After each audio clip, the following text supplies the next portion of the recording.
Hello guys.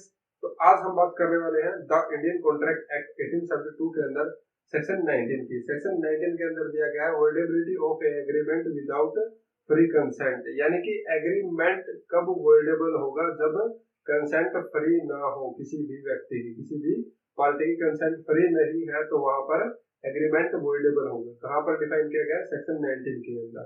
ठीक है, जहां पर किसी व्यक्ति की कंसेंट फ्री नहीं है, ठीक है, तो वहां पर सेक्शन 19 एप्लीकेबल होगा। किसी की कंसेंट क्वेश्चन के द्वारा ली गई है, या फिर फ्रॉड के द्वारा ली गई है, या फिर मिसरिप्रेजेंटेशन के द्वारा ली गई है, ठीक है, तो वहां पर क्या है, हमारा सेक्शन 19 एप्लीकेबल होगा। तो अब बात करते हैं इसके अंदर जो डेफिनेशन दी गई है, voidability of agreement without free consent. ठीक है, वॉइडेबिलिटी ऑफ एग्रीमेंट, वॉइडेबल होना किसी भी एग्रीमेंट का जो एग्रीमेंट क्या हो, विदाउट फ्री कंसेंट हो, जिसके अंदर पार्टी की कंसेंट ना हो, ठीक है, वो एग्रीमेंट क्या माना जाएगा? वॉइडेबल माना जाएगा।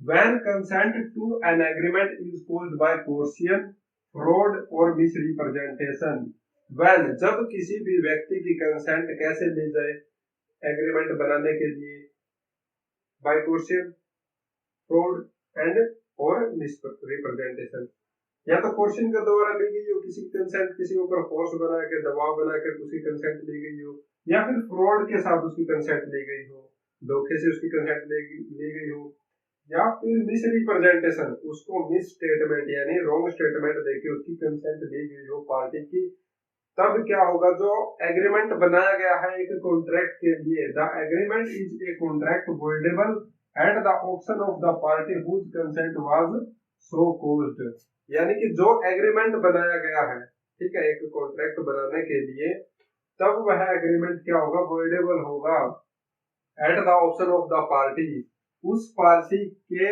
बिहाफ पर, उस कंसेंट वाज सो कॉज्ड, जिसकी कंसेंट इस तरह से ली गई है, जिसकी कंसेंट कोर्शन के द्वारा ली गई है, या फिर फ्रॉड के द्वारा ली गई है, या फिर मिसरिप्रेजेंटेशन के द्वारा ली गई है, ठीक है, तो उस पार्टी के बिहाफ पे जो क्या है, वह पार्टी क्या कर सकती है? जो एग्रीमेंट कॉन्ट्रैक्ट है उसको वॉइडेबल करवा सकती है। ठीक है, मान लीजिए दो पार्टी है, ए है और बी पार्टी है, ठीक है, ए ने इसकी कंसेंट क्या कर ली? फ्रॉड से ले ली, या फिर मिसरिप्रेजेंटेशन से ले ली, या फिर कोर्शन से इसकी कंसेंट ली है, तब क्या माना जाएगा? जो ये पार्टी क्या कर सकती है? वॉइडेबल करवा सकती है। कंसेंट किसने ली है? इसने ली है कंसेंट, ये पार्टी ने कंसेंट ली है, तब यहाँ पर बी क्या करवा सकती है? वॉइडेबल करवा सकती है, यानी जो कॉन्ट्रैक्ट है उसको वॉइडेबल करवा सकती है। ठीक है, अब बात करते हैं इसके अंदर सेकंड जो हमारा पैराग्राफ है, a party to contract whose consent caused by fraud or misrepresentation may, if he thinks fit, insist that the contract shall be performed, and then he shall be put in the position in which he would have been if the representation made have been true, यानी कि एक party है जिसकी consent क्या है? इस तरह से ली गई है, यानी इस तरह से ली गई है, क्वेश्चन मिसरिप्रेजेंटेशन और फ्रॉड से ली गई है। ठीक है, अगर वह यह मानती है कि जो वो क्या कर सकती है, ठीक समझती है, और उस जो एग्रीमेंट है यानी कॉन्ट्रैक्ट है उसको परफॉर्म करवाना चाहती है, तब यह मान लिया जाएगा कि जो वह उसकी कंसेंट ली गई है, फ्रॉड से ली गई है या फिर मिसरिप्रेजेंटेशन से ली गई है, तो वह ट्रू मानी जाएगी, यानी सही मानी जाएगी।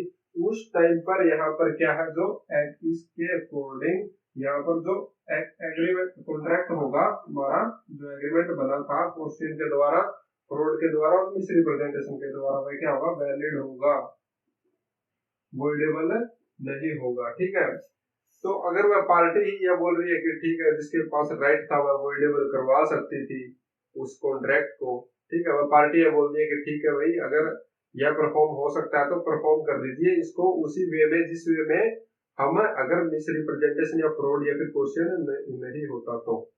ठीक है, सिर्फ ओनली क्वेश्चन को छोड़ के मिसरिप्रेजेंटेशन और फ्रॉड नहीं होता तो।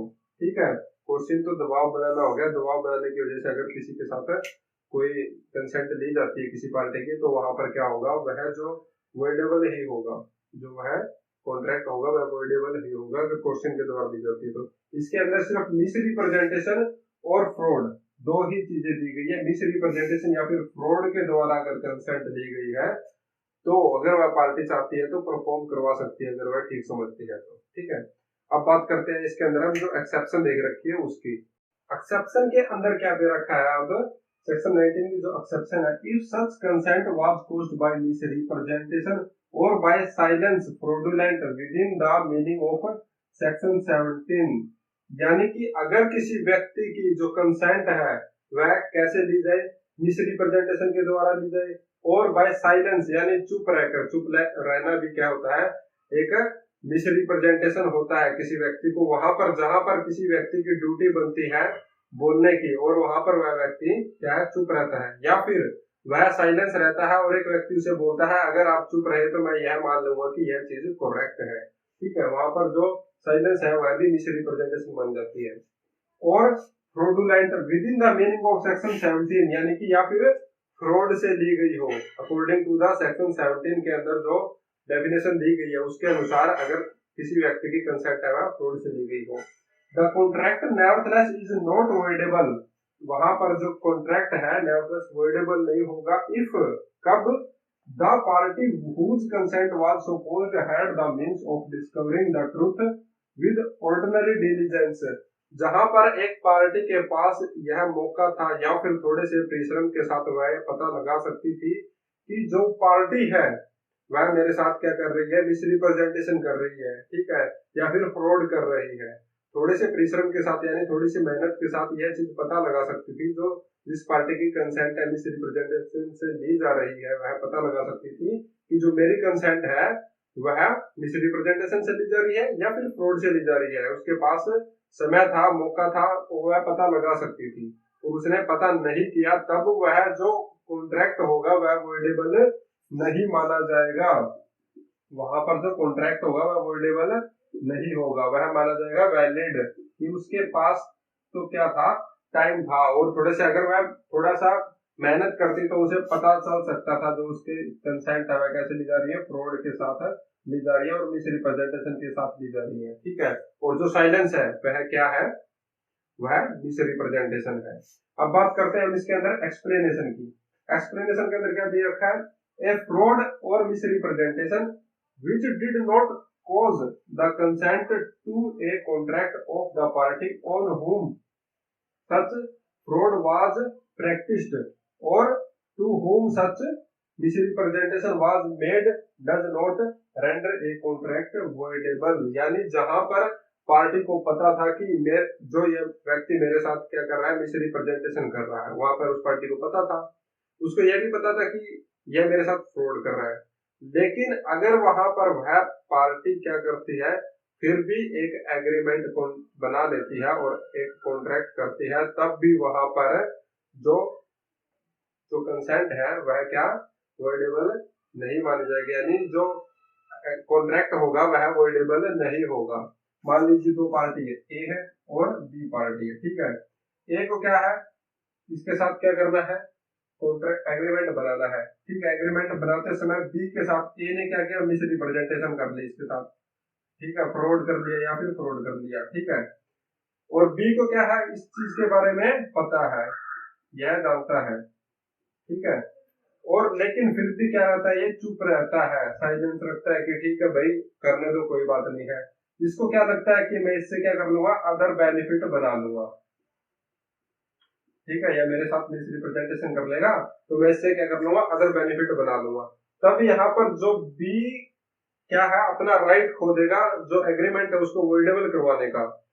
फिर वह क्या कर सकता है, अपना एग्रीमेंट जो कॉन्ट्रैक्ट है उसको वॉइडेबल नहीं करवा सकता है, क्योंकि उसने क्या किया, जो मिस रिप्रेजेंटेशन थी और फ्रॉड था, उसको मालूम था कि जो पार्टी है, ए पार्टी है, मेरे साथ क्या कर रही है, मिस रिप्रेजेंटेशन कर रही है या फिर मेरे साथ फ्रॉड कर रही है। ठीक है, अब मान लीजिए एक एग्जांपल देते हैं हम आपको, उसके साथ समझते हैं, आपको इजीली समझ में आ जाएगा। ठीक है, मान लीजिए ए है और बी है। ए के पास एक कार है जो डैमेज हो चुकी है, ठीक है, बी, ए क्या बोलता है बी को कि आप वह कार खरीद लीजिए। ए कौन है? मैकेनिक है, मान लीजिए मैकेनिक है एक, ठीक है। ए क्या बोलता है? ठीक है मैं खरीद लूंगा आपकी कार। ए क्या करता है? थोड़े से कम पैसों में उसे बेच देता है, या सोचता है कि चलो ये तो डैमेज हो ही चुकी है मेरे किसी काम के लिए। मान लीजिए इसने 1 लाख रुपए में ए ने इसको कार बेच दी बी को, ठीक है। ए को पता था कि जो बी को पता था, सॉरी, बी को पता था कि जो ए की कार है वह डैमेज हो चुकी है, ठीक है, किसी काम की नहीं है। लेकिन ए मैकेनिक था, ए को ऐसा लगा कि अगर मैं यह कार खरीद लेता हूँ, बाय कर लेता हूँ कार को, तो मुझे बेनिफिट हो जाएगा। यानी कि बेनिफिट क्या होगा? मैं उसके पार्ट्स निकाल कर बेच दूंगा आगे, ठीक है। यानी पार्ट निकाल के बेचेगा तो मान लीजिए 1 लाख में खरीद रहा है, बी को लगा कि मैं इससे 50,000 और कमा सकता हूँ, यानी मेरे पास कितने हो जाएंगे? 1.5 लाख, ठीक है, यानी 1.5 लाख रुपए मैं इससे कमा सकता हूँ। तब यहाँ पर जो ए है उसकी कंसेंट क्या थी? फ्रॉड और मिसरिप्रेजेंटेशन से ली गई थी, ठीक है। तब यहाँ पर यह नहीं मानी जाएगी कि जो यह बी है उसके पास राइट नहीं रहेगा कि वह जो कॉन्ट्रैक्ट को वॉइडेबल करवा सके। तब वहां पर कॉन्ट्रैक्ट क्या होगा? वैलिड माना जाएगा, क्योंकि ऑलरेडी बी को पता था कि यहाँ पर जो क्या है, ए ने क्या किया? मिस रिप्रेजेंटेशन किया या फिर फ्रॉड किया है, उसको गलत बताया या फिर उसको धोखे से उस कार को बेचा है, ठीक है। यहाँ पर पता होने के बाद या ऐसा करता है तब यहाँ पर जो कॉन्ट्रैक्ट है वह वॉइडेबल नहीं होगा, ठीक है। अब बात करते हैं इसके अंदर इलुस्ट्रेशन दे रखी है, जो इलुस्ट्रेशन के अंदर क्या दे रखा है पढ़ते हैं हम। फर्स्ट इलुस्ट्रेशन जो हमारी है, A intending to deceive B falsely represent that 500 mounds of indigo are made annually at A as factory and thereby induces B to buy the factory. The contract is voidable at the option of B. A क्या करता है?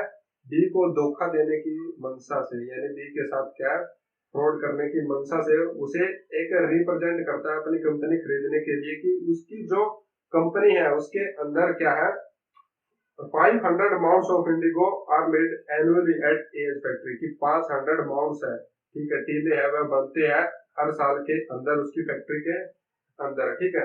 And thereby B induces B to buy the factory and B को क्या करता है? प्रेरित करता है, B को बोलता है कि आप मेरी फैक्ट्री को परचेज कर लीजिए। तब यहाँ पर क्या होगा? जो A के द्वारा मतलब B की कंसेंट रिसीव की ली गई है धोखे से, ठीक है, तब वहां यह माना जाएगा कि जो ए ने क्या किया है उसके साथ क्या क्या मिसरिप्रेजेंट किया है, ठीक है। और वहां पर जो क्या है बी के पास राइट है वह वहां पर अपना जो कॉन्ट्रैक्ट है उसे वॉइडेबल करवा सकता है। अब जो इसकी इलस्ट्रेशन बी है उसके अंदर देखते हैं क्या दिया गया। A by a misrepresentation leads B erroneously to believe that 500 pounds of indigo are made annually at A's factory. B examines the accounts of the factory which show that only 400 pounds of indigo have been made. After this, B buys the factory. The contract is not voidable on the account of A as misrepresentation. तो इसके अंदर जो आपकी exception के अंदर चीज दी गई थी वही आ गई, एक्सेप्शन से रिलेट करती है जो ये वाली इलस्ट्रेशन है। तो इसके अंदर ये दिया गया कि ए ने क्या बोल दिया बी को कि आप मेरी फैक्ट्री खरीद लीजिए, ठीक है। उसके अंदर क्या 500 माउंट्स बनते हैं एनुअली, ठीक है। तब बी ने क्या किया? पता किया, उसको पता चला कि वहां पर जो है 500 माउंट्स नहीं बनते हैं एनुअली, इसने तो मिसरिप्रेजेंटेशन दी है। लेकिन वहां पर क्या करता है बी? फैक्ट्री परचेज कर लेता है, बाय कर लेता है, ठीक है। तब क्या होगा? जो ए ने मिसरिप्रेजेंटेशन दी थी वह क्या हो जाएगी? ट्रू हो जाएगी, और जो बी है वह अपना राइट्स खो देगा, जो एग्रीमेंट कॉन्ट्रैक्ट है उसको क्या वॉइडेबल करवाने का, वह अपना जो कॉन्ट्रैक्ट है उसको वॉइडेबल नहीं करवा सकता है, क्योंकि उसको तो पता ही था कि इसके अंदर तो 500 बन नहीं रहे, 400 बन रहे इसके अंदर तो, ठीक है। तब क्या होगा? जो बी है वह कॉन्ट्रैक्ट को वॉइडेबल नहीं करवा सकता। अब देखते हैं illustration C. A fraudulently informs B to A as estate is free from encumbrance. यानी A fraudulently inform करता है B को that A as estate is free from encumbrance, यानी उसके ऊपर कोई भी शरण नहीं है, यानी उसके ऊपर कोई भी कर्ज नहीं है। B thereupon buys the estate, तो B क्या कर लेता है? उसे एस्टेट को बाय कर लेता है। The estate is subject to a mortgage, B में आइदर अवॉइड द कॉन्ट्रैक्ट और may insist on its being carried out and mortgage debt redeemed। यानी दो पार्टी है, ठीक है, ए एंड बी, दो पार्टीज है, ए और बी, ठीक है। ए ने क्या किया, जो उसकी प्रॉपर्टी थी उसके ऊपर मान लीजिए कोई मॉर्टगेज नहीं था, जिसने क्या बोला मेरी प्रॉपर्टी के ऊपर कोई भी मॉर्टगेज नहीं है, ठीक है, इसके ऊपर शरण नहीं है, ठीक है। तब क्या हुआ, बी ने क्या किया, उस पर विश्वास कर लिया कि ठीक है आपकी प्रॉपर्टी के ऊपर कोई मतलब इनकम्बरेंस नहीं है, तो हम आपकी प्रॉपर्टी क्या कर लेते हैं, बाय कर लेते हैं, ठीक है। इसने इसकी प्रॉपर्टी क्या कर ली, खरीद ली। तब यहाँ पर बी को पता चलता है इसकी प्रॉपर्टी के ऊपर तो कर्ज है, इसने तो शरण ले रखा है। तब बी क्या करता है, इसको क्या बोलता है कि या तो आप उस इनकम्बरेंस का भुगतान कीजिए, ठीक है, कॉन्ट्रैक्ट को उसी सिचुएशन के अंदर लेके आइए जिस सिचुएशन के अंदर यह बनना चाहिए था। यानी मान लीजिए कॉन्ट्रैक्ट हमारा जैसे कोई भी इसके अंदर इश्यू नहीं क्रिएट हुआ है, ठीक है, यानी कोई भी इसके अंदर प्रॉब्लम क्रिएट नहीं हुआ, उसी सिचुएशन के अंदर लेके आइए, या फिर उसे शरण से मुक्त करवा सकता है, यानी या फिर बी से बोल सकता है कि आप जो शरण है कर्ज का है भुगतान कीजिए, ठीक है, और कॉन्ट्रैक्ट को परफॉर्म कीजिए। या फिर बी के पास ऑप्शन होता है कि वह अपना कॉन्ट्रैक्ट है जो वॉइडेबल करवा सकता है। ये तीनों कंडीशन किसके पास होती है, बी के पास होती है। तो वॉइडेबल करवा सकता है, उसको शरण से मुक्त करवाने के लिए बोल सकता है, और उस कॉन्ट्रैक्ट को उसी तरह परफॉर्म करने के लिए बोल सकता है जिस तरह वह परफॉर्म होना चाहिए था। अब बात करते हैं इसके अंदर जो हमारी इलस्ट्रेशन है D, B having discovered a vein of ore on the estate of A. B क्या करता है, एक डिस्कवर कर लेता है और in the vein of A, यानी ए की प्रॉपर्टी के अंदर कोई और है, छेद है, ठीक है, उसको डिस्कवर कर लेता है, ठीक है। और उसके अंदर क्या है, ऐसे यानी कुछ कच्चे माल की चीजें जो निकल रही होती है वह निकलनी होती है। A adopts means to conceal and does conceal the existence of the ore from A. A को उस चीज के बारे में पता नहीं होता, तो A as ignorance, B is unable to buy the estate at the under value. The contract is voidable at the option of A। यानी यहाँ पर क्या हो गया, यहाँ पर उल्टा हो गया, यानी B है, A है, B को पता चल गया A की प्रॉपर्टी के अंदर क्या है, और है, ठीक है, और वहां पर जो क्या है कोई भी है कच्चा मटेरियल निकल रहा है, एसेट मटेरियल है, ठीक है।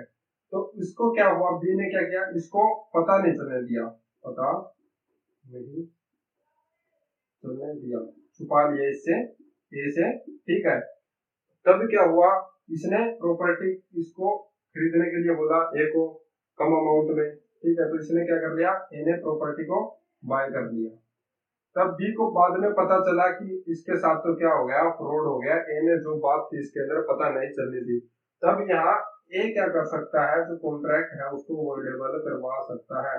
इसके पास क्या होता है, राइट्स होता है, according to the section 19 applicable होगा इस केस के अंदर, और वहां पर जो कॉन्ट्रैक्ट है वह वॉइडेबल माना जाएगा, ठीक है। अब बात करते हैं इसके अंदर हम इलस्ट्रेशन, लास्ट जो हमारी है illustration E. A is entitled to succeed to an estate at the death of B. B dies. C having received intelligence of B as death. A क्या करता है, जो एस्टेट होती है B की उसके लिए उत्तरदायी होता है उसको बेचने के लिए, लेकिन B मर जाता है। C having received intelligence of B as death.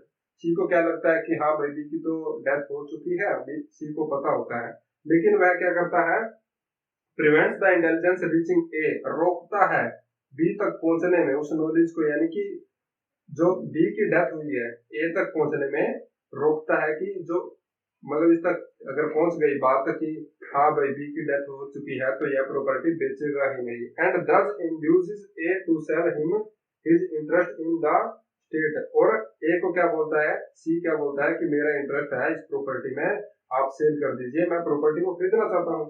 The sale is voidable at the option of A। तो वहां पर जो सेल है क्या मानी जाएगी, voidable मानी जाएगी at the option of A, यानी A क्या करवा सकता है, उसे voidable करवा सकता है कॉन्ट्रैक्ट को, ठीक है।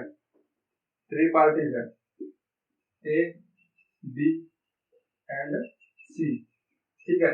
एक बी की क्या हो गई, डेथ हो गई। सी को क्या है, प्रॉपर्टी के अंदर इंटरेस्ट है, बाय करना चाहता है, ठीक है। ये कौन है, यह प्रॉपर्टी उत्तरदायी है, यह दे सकता है प्रॉपर्टी को, ठीक है। तो यहाँ पर सी क्या करता है, छुपाता है, इससे प्रिवेंट, क्या करता है, जिससे प्रिवेंट करता है, ठीक है, कि जो ए इसकी डेथ हो। और इसको क्या बोलता है सी, कि ये प्रॉपर्टी आप क्या कर दीजिए, सेल कर दीजिए,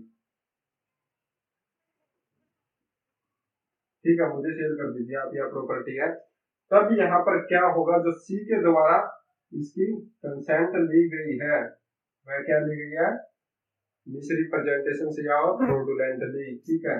तो यहाँ पर उसे मिसरिप्रेजेंट तो किया नहीं है, इसने क्या किया, उसे फ्रॉड किया है, ठीक है, उसे छुपाया है। मिसरिप्रेजेंट भी हो सकता है, जैसे उसने क्या कर दिया, अगर उससे वह बात छुपा ली है, उसे पता है, ठीक है, और उसको बता नहीं रहा, तो यहाँ पर क्या किया, इसने मिसरिप्रेजेंट किया, ए को मिसरिप्रेजेंट किया। तब यहाँ ए के बिहाफ पे ए क्या कर सकता है, जो यह कॉन्ट्रैक्ट होगा उसे क्या कर सकता है, वोइडेबल करवा सकता है।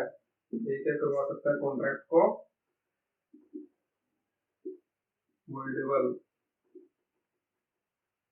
ठीक है, कि इसने मेरे साथ क्या कर दिया है, मिसरिप्रेजेंटेशन किया है, मुझसे बात को क्या है, छुपाया है, ठीक है। अब बात करते हैं हम सेक्शन नंबर 19 ए की। सेक्शन नंबर 19 ए के अंदर क्या दिया गया, power to set aside contract induced by undue influence. अगर कोई भी कॉन्ट्रैक्ट अनड्यू इन्फ्लुएंस के द्वारा बनाया जाता है, तो कोर्ट के पास पावर होती है कि उसको पूरी तरह से रद्द कर सकते हैं, यानी उसे क्या कर दिया जा सकता है, वॉइड भी किया जा सकता है, ठीक है। वह वॉइडेबल तो होगा ही, और उसे वॉइड भी किया जा सकता है। When consent to an agreement is caused by undue influence, अगर किसी व्यक्ति के कंसेंट कैसे कोज की जाए, undue influence के द्वारा, यानी कि उसका गलत फायदा उठाकर, उसकी अपनी पोजीशन का गलत फायदा उठाकर किसी कंसेंट दी जाए। The agreement is a contract voidable at the option of the party whose consent was so caused।